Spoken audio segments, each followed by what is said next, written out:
नमस्कार, आपण पाहत आहात बहुजन हिताय न्यूज, जनसामान्यांचा बुलंद आवाज।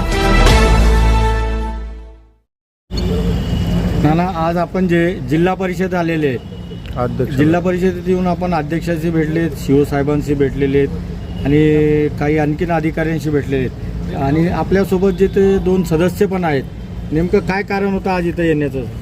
आज आमच्या तालुक्यामध्ये या ठिकाणी जे विविध विकास कामं करायचे आहेत शेतकऱ्यांच्या हिताचे, त्या संदर्भात आज सन्मान्य अध्यक्ष गलांडे पाटील यांना भेटलो, शिक्षण विभागाचे सभापती मोठे साहेब यांना भेटलो आणि मी शिव मॅडमनाही या ठिकाणी भेटलो। तर विषय असा आहे की आमच्या इकडच्या शाळेचा प्रश्न आहे, अनेक शेतकऱ्यांच्या विविध योजनेचा प्रश्न आहे। रामजीमध्ये कामं जे चालू करायचे आहे त्या संदर्भात भेटलो। आमचं शेतकऱ्यांचं मागचं जवळपास 34 कोटी रुपये MREGचं पेंडिंग बिलं आहे, त्या संदर्भात अध्यक्षांशी बोललो। कारण परवा आपण बघितलं, माननीय मंत्री महोदय भरत गोगावले साहेब यांनी जो पंचसूत्री कार्यक्रम या ठिकाणी छत्रपती संभाजीनगरला घेतला आणि त्यावेळेस अध्यक्ष जे आहेत गलांडे पाटील त्यांनी जो विषय मांडला तो अगदी खऱ्या अर्थाने शेतकऱ्यांच्या हितासाठी आणि रामजीमध्ये किंवा मागच्या जुन्या MREGsमध्ये जे जे कामं प्रस्तावित होती त्या कामाचे पेंडिंग बिलं शेतकऱ्यांनी कर्ज काढून विहिरीत आणल्या, गायगोटे बांधले, फळबाग लावले, हे अनेक पैसे त्या ठिकाणी जिल्ह्याचे बाकी होते। म्हणून आज या ठिकाणी गलांडे पाटलाचं त्यांनी मंत्री महोदयासमोर मांडलेला विषय अत्यंत शेतकऱ्याच्या हिताचा होता। त्यांचंही अभिनंदन केलं। पैसे कसे लवकर आणता येतील, अध्यक्ष आम्ही सगळे पंचायत समितीचे सभापती या ठिकाणी मिळून ते कसे लवकर आणता येतील शेतकऱ्याचे थकलेले बिलं, ते या ठिकाणी ती एक चर्चा झाली।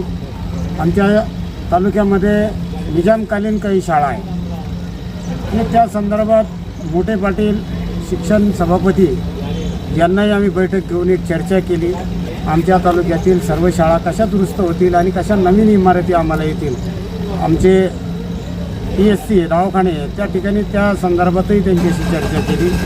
अनेक ज्या काही नागरी सुविधा आम्हाला तालुक्यात द्यायच्या आहे त्या संदर्भात गेलो। त्याच्यानंतर मग मी शिव मॅडमना भेटलो आणि शिव मॅडमला भेटल्यानंतर त्यांनी विशेष अभिनंदन आमचं केलं या ठिकाणी की छत्रपती संभाजीनगर तालुका जिल्ह्यात नंबर 1 वर काम करतोय आणि सभापती साहेब खरंच तुमचे आभार की तुम्ही रोज पंचायत समितीला वेळ देताय, आमच्या कर्मचाऱ्यालाही वेगळी डिसिप्लिन लावून या ठिकाणी तुम्ही तालुक्याला जिल्ह्यात नंबर 1 आणलं आणि मॅडमने आमचे खरोखर या ठिकाणी आभार व्यक्त केले अक्षरशः आणि आनंदाने छाती फुलून गेली।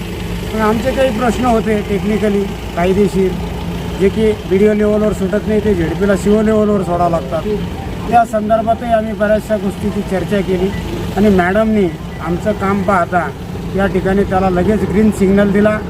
तुम्ही सगळे प्रस्ताव येऊ द्या। ज्या ठिकाणी काही ग्रामसेवकांच्या तक्रारी होत्या त्या संदर्भातही मॅडम या ठिकाणी बोलल्या की नाना, जे खरंच काम करत नसतील त्यांचे प्रस्ताव माझ्याकडे पाठवा आणि जे काम करत नसतील, जे शिस्तीत तुमचे कर्मचारी वागत नसतील त्यांना आपण या ठिकाणाहून काही ठिकाणी पनिशमेंट करता आली तर ते बघू। कारण मॅडमसुद्धा शेतकऱ्यांच्या प्रती, नागरिकांच्या प्रती संवेदनशील काम या ठिकाणी करताय आणि त्यांनी स्वतःहून हा प्रश्न मांडला की तुमचे जे कर्मचारी ऐकत नसेल तुम्ही थांबू नका कामात। आज तुमचा तालुका नंबर 1 वरती आहे, याला आपल्याला महाराष्ट्रात नंबर 1 वरती कसं न्यायचं आहे छत्रपती संभाजीनगर तालुक्याला, त्याच्यासाठी मीही काम करते, तुम्ही सगळेजण काम करा, अशा पद्धतीने मॅडमनी या ठिकाणी आम्हाला आज मार्गदर्शन केलं। आता आपण भेट घेतलेली, आपण जसं सांगितलं, आता आणखीन शेतकऱ्यांना व शाळांना यांना किती दिवस वाट पाहावी लागेल असं वाटतं आपल्याला? काही नाही, जास्त दिवस नाही। हे बघा, आता आम्हाला सत्तेत येऊन 5 महिने झाले। 5 महिन्याचे प्रस्ताव आम्हाला तयार करायचे होते, हे बऱ्यापैकी आम्ही नियोजनामध्ये घेऊन ते पूर्ण प्रस्ताव आता जिल्हा परिषदच्या लेवलवर आणले। आता जे प्रस्ताव राज्य सरकारकडे जायचे ते राज्य सरकारकडे अध्यक्ष साहेब देतील, जे प्रस्ताव जिल्हा परिषदला जे फंड उपलब्ध असतील त्याचं नियोजन करून त्याचं काम होईल। म्हणजे जे कामं गेली 4-5-6 वर्ष पेंडिंग होते ते कामं ह्या येत्या वर्षभरात नागरी सुविधाचे कामं या ठिकाणी जिल्हा परिषदचे अध्यक्ष आणि सर्व आम्ही पंचायत समितीचे सर्व सभापती, जिल्हा परिषदेचे सगळे सभापती आम्ही या ठिकाणी या जिल्ह्याची जी काही दुर्दैव अवस्था होती ती आम्ही या ठिकाणी येत्या वर्षभरात नीट करून टाकू. आज या माध्यमातून आपण शेतकऱ्यांना काय आश्वासन देणार?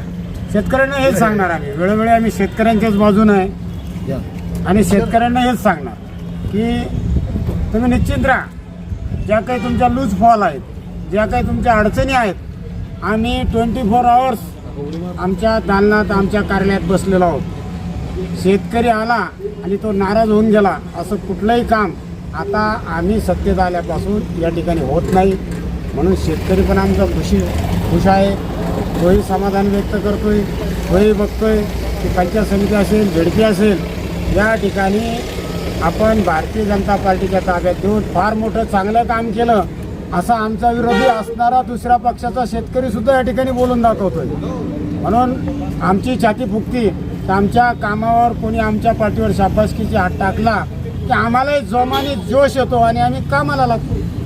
आज महामहिम राज्यपाल नाना बागडे यांचा वाढदिवस आहे, त्यानिमित्त काय सांगणार? आज आता नानाचा कामाचा गौरव इथे शब्दात मांडणं मला वाटतं ते योग्य नाही. की नानाने आपल्या दैनंदिन जीवनात आम्ही लहानचे मोठे नानाच्याच हाताखाली झालो, कारण नानाचं गाव आणि माझं गाव आमचं बांधाला बांध आणि आम्ही त्या काळातले नाना बघत होतो आणि आजचे नाना बघतो की एक सर्वसामान्य शेतकरी कुटुंबातून आलेला माणूस या देशात एका राज्याचा राज्यपाल होतो.